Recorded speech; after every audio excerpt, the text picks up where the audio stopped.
بادشاہی مسجد مغل شہنشاہ اورنگزیب نے 1671 اور 1673 کے درمیان تعمیر کروائی تھی اور یہ 1673 سے 1986 تک دنیا کی سب سے بڑی مسجد تھی۔ یہ مغل دور کی سب سے بڑی مسجد ہے اور پاکستان کی تیسری سب سے بڑی مسجد ہے۔ مغلیہ سلطنت کے زوال کے بعد مسجد کو برطانوی سلطنت نے ایک گیریزن کے طور پر استعمال کیا اور اب یہ پاکستان کے سب سے مشہور مقامات میں سے ایک ہے۔ بادشاہی مسجد پاکستان کے صوبہ پنجاب کے دارالحکومت لاہور میں واقع ایک مغل دور کی اجتماعی مسجد ہے۔ یہ مسجد قلعہ لاہور کے مغرب میں دیواروں والے شہر لاہور کے مضافات میں واقع ہے اور اسے لاہور کے مشہور ترین مقامات میں سے ایک سمجھا جاتا ہے۔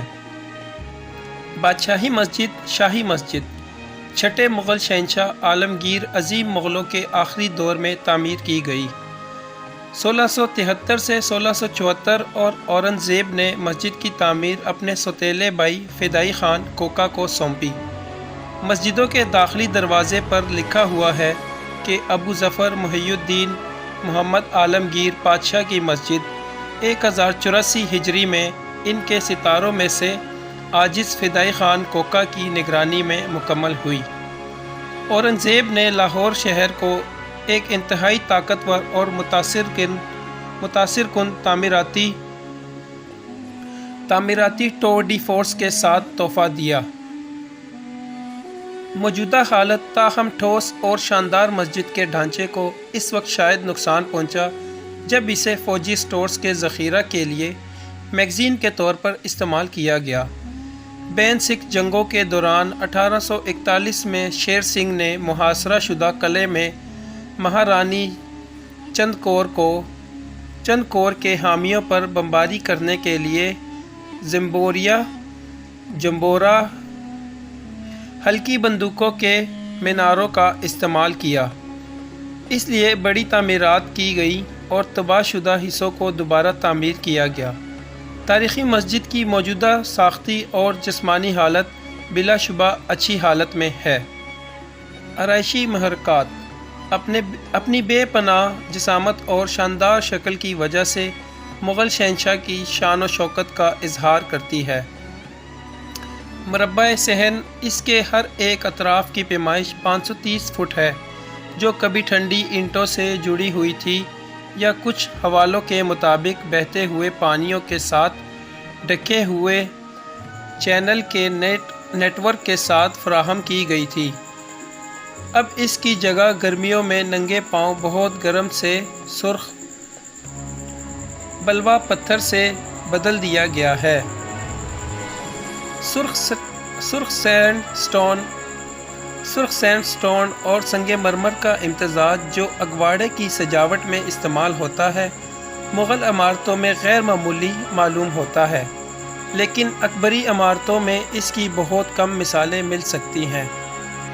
چاروں کونے والے ٹاورز کے ساتھ محراب والے سامنے والے اگلے حصے پر سرخ بلوا پتھر کے پس منظر یا 20 کا وسیع استعمال پورے جوڑ کو مکمل طور پر بڑے سفید گنبدوں اور کپولوں سے ڈھکا بناتا ہے، جس سے پوری ساخت کو ایک خاص پاکیزگی اور شرافت ملتی ہے۔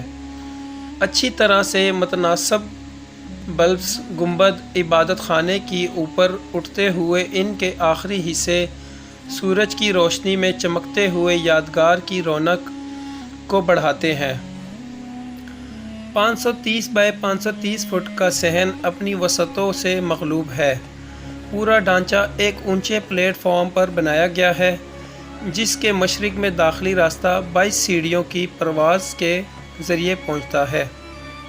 3 اطراف سے اٹھتا ہوا ایک کھلے سرخ ریت کے پتھر پر ختم ہوتا ہے۔ کم از کم 60,000 مرد کسی بھی وقت اپنی نماز پڑھ سکتے ہیں۔ مسجد کے سامنے والے پتھر کو سفید سنگ مرمر کی جڑنا فریسیکو اور فولیجز اور پلاسٹر کے خوبصورت امدادی کام سے سجایا گیا ہے۔ وسیع صحن کے بیچ میں 50 فٹ مربع منصوبہ اور 3 فٹ گہرا ایک ٹینک ہے، جو کہ اب استعمال میں نہیں ہے۔ صحن چاروں طرف سے 80 حجروں خلیہ سے بھرا ہوا تھا۔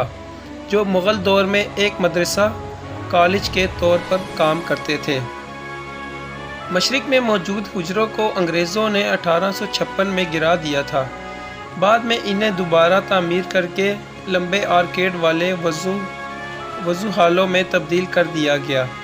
اندرونی حصہ 2 لمبے پر مشتمل ہے جس میں نمایاں اونچائی والے ہال ہیں۔ سامنے والے حصے کو 2 بڑے ہالوں میں انٹرسیپٹنگ سینٹرل والٹ کے ذریعے تقسیم کیا گیا ہے۔ پچھلے حصے کو 8 بڑے پیمانے پر تعمیر شدہ محرابوں کے ذریعے 7 باہم مربوط خلیوں میں تقسیم کیا گیا ہے۔ پورے اندرونی حصے کو دوڑتے ہوئے ڈاڑوں کو اچھی طرح سے پالش شدہ سنگ ایبری کے ساتھ ترتیب دیا گیا ہے۔ بقیہ اندرونی حصے میں سنگ مرمر کی پوشاک کو چونے کے پلاسٹر کے ساتھ ختم کیا گیا ہے، جس میں ریلیف میں پھولوں کے نمونوں کا ایک بہترین نیٹ ورک ہے۔ 67 فٹ کے بیرونی فریم کے ساتھ 4 کونے والے مینار 176 فٹ کی بلندی تک میلوں سے دیکھے جا سکتے ہیں۔ مینار میں سے ہر ایک کی چوٹی کو آکٹاگونل شافٹ پر ایک پویلین کا تاج پہنایا گیا ہے اور چوٹی پر چڑھنے کے لیے 204 سیڑھیاں فراہم کی گئی۔ امید ہے یہ ویڈیو آپ کے لیے معلوماتی رہی ہوگی۔ مزید ایسی ہی انفارمیٹو ویڈیوز دیکھنے کے لیے چینل کو لائک اور سبسکرائب کے بٹن کو ہٹ کر دیجیے تاکہ ہر نئی آنے والی ویڈیو بر وقت آپ کو ملتی رہے۔